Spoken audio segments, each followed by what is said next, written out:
সেই চিন্তার সময়টা আসলে পার হয়ে এসছে এখন। আমার মনে হয় এখন একটা হাই টাইম সবার একসাথে হওয়া উচিত।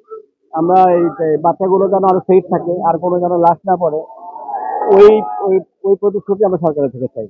রাষ্ট্র থাকে ওই দায়িত্ব নেয় যেন বাচ্চাগুলো যেন সেফ থাকে। আমরা সেই বক্তব্যটা দিতে যাচ্ছি এখানে একসাথে। আমাদের কোনো দফা নেই, আমাদের কথা হলো আমরা সেফটি চাই। আমরা একটা জন্য আর কোনো প্রাণ নষ্ট হয়, আর কোনো কারণ নেই। আমরা কিন্তু এখানে এই জন্য এসেছি ছাত্রদের পাশে, যাতে ওরা সিকিউর ফিল করে যে আমরা ওদের পাশে আছি। আমরা শিল্পী যদি এই সময় চুপ থাকি, তাহলে সেটা তো অন্যায় হবে ওদের জন্য। ওদের একটা প্রত্যাশা আছে আমাদের শিল্পীদের নিয়ে। ব্যক্তিগত বিষয়, সত্যি কথা, এখানে এখানে আমরা কোনো পলিটিক্যাল স্টাডি আসিনি। সেই এই আন্দোলনটাকে আমরা একটু সাপোর্ট করি এবং বাচ্চাগুলোর যেন সেফ থাকে। সত্যি কথা, আপনারা জানেন চোখের সামনে অনেকগুলো তারা যারা লাভ করেছে এবং গতকালও হয়েছে সেরকম। এই সংস্থাটা যেন বন্ধ হয়, সরকারের কাছেই আবার চাই। অনেক আমাদের সংগ্রামী শুভেচ্ছা জানাচ্ছি এবং আমরা বাম্বার পক্ষ থেকে এসেছি। একটু দেরি হলেও আমরা এসেছি শুধুমাত্র একটুকু বলতে যে আমরা ছাত্রদের সাথে আছি। আমরা সমস্ত অন্যায় নিপীড়ন বন্ধ চাই, আমরা সব জুলুম বন্ধ চাই এবং আমরা আমাদের যে জয়পাল ভাই যে জেলে আছে তার মুক্তি চাই এবং এছাড়া সমগ্র বাংলাদেশের মানুষের আমরা মুক্তি দেখতে চাই, শান্তি দেখতে চাই এবং আমরা যেন সবসময় সুন্দর যেভাবে সঙ্গীত করেছি। আপনারা যারা মারা যাচ্ছে তাদের বয়স, যাদের মুক্তি, যারা যারা মারা, তুই কথা বললি না, আমি কথা বলি না, তুই অনেক কথা বলছিস, সবার কথা বলতে এলেন। আমরা বিচার চাই,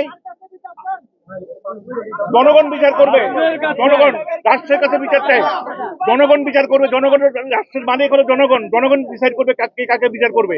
এবং আমরা শুধু এতটুকু বলতে চাই, যাদের ধরা হচ্ছে 17 থেকে 24 বছর বয়সেরা, আমাদের ফ্যান, আমাদের গান শুনে উদ্বুদ্ধ হয়েছে, তাদের উপরে কোনো জুলুম যেন না হয়, এটা আমরা সবাই কামনা করি। তাদের সবাইকে, যাদেরকে ধরা হয়েছে তাকে মুক্তি দেওয়া হোক এবং যারা অলরেডি হুলিয়া আছে তাদের নামে তাদের হুলিয়া প্রত্যাহার করা হোক এবং আমরা চাচ্ছি শান্তি আবার চলে আসুক দেশে, এই কামনা করতে থাকি। ধন্যবাদ।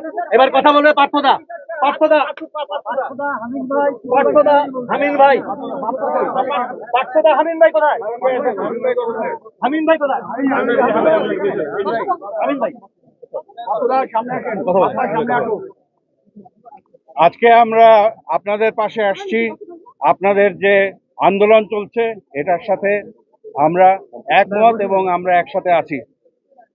আমাদের একটা কথা পরিষ্কারভাবে আপনাদের জানাই দেই, আমরা যেটা বলতে চাই সেটা হচ্ছে আর একটা গুলি যেন না চলে, একটা জীবনও যদি না যায় এবং যাদেরকে ধরপাকড় করা হয়েছে তাদের যেন অবিলম্বে মুক্ত করা হয় এবং যে জীবনগুলো গেছে সেগুলো সুষ্ঠু তদন্ত হবে এবং তার বিচার হবে এবং এটা নিরপেক্ষ কোনো নির্দলীয় কোনো কমিটি দ্বারা হবে, যাতে সুষ্ঠু বিচার হয় এবং আমাদের গণতান্ত্রিক যে অধিকার, মানুষের কথা বলার যে অধিকার, যা আমরা চাই, যেটা বাক স্বাধীনতা, এই স্বাধীনতা আমরা ফেরত চাই এবং আমরা আশা করব যে একটা কি বলবো, একটা গণতান্ত্রিক বাংলাদেশ তো বটেই, একটা একটা একটা একটা অন্তত একটা সুষ্ঠু একটা আইনের শাসন না, আমি বলতে চাচ্ছি সেটা হচ্ছে যে একটা অন্তত বুঝতে পারবে, একটা একটা কি বলে এটাকে, না না না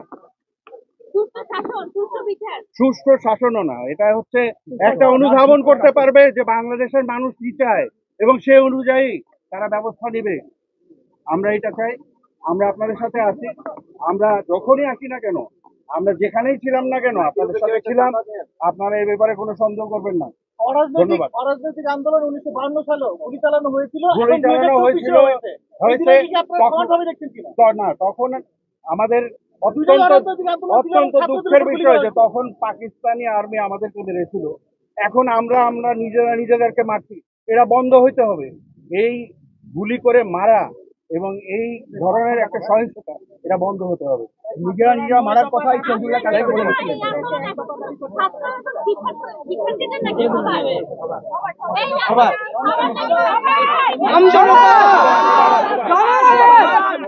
আমজনতা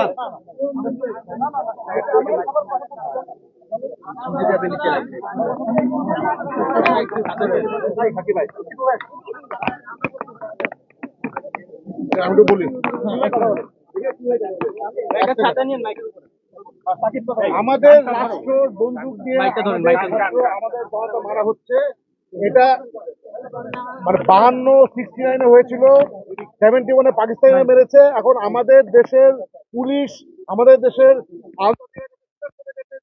আর্মি গুলি করছে আমাদের ছাত্রদের উপরে, আমাদের মানুষের উপরে। হেলিকপ্টার থেকে স্ট্রাইকিং করা হচ্ছে। এখানে কি সিভিল ওয়ার হচ্ছে? আমরা কি শত্রু? ছাত্র কি দেশের শত্রু? ছাত্র দেশের ফিউচার। তো এখানে সব যা হয়েছে, হামিম ভাই যা যা বলছে, ছাত্ররা যে নয় দফা দিয়েছে, সবগুলো আমরা ডে ওয়ান থেকে সাথে আছি, এখনো সাথে আছি। একজন একজন প্রশ্ন করেছিল এতদিন লাগবে কেন? কিন্তু আমরা ভয় পাই, এই রাষ্ট্রে আমরা ভয় পাই, এই এই গভর্নমেন্ট আমরা ভয় পাই।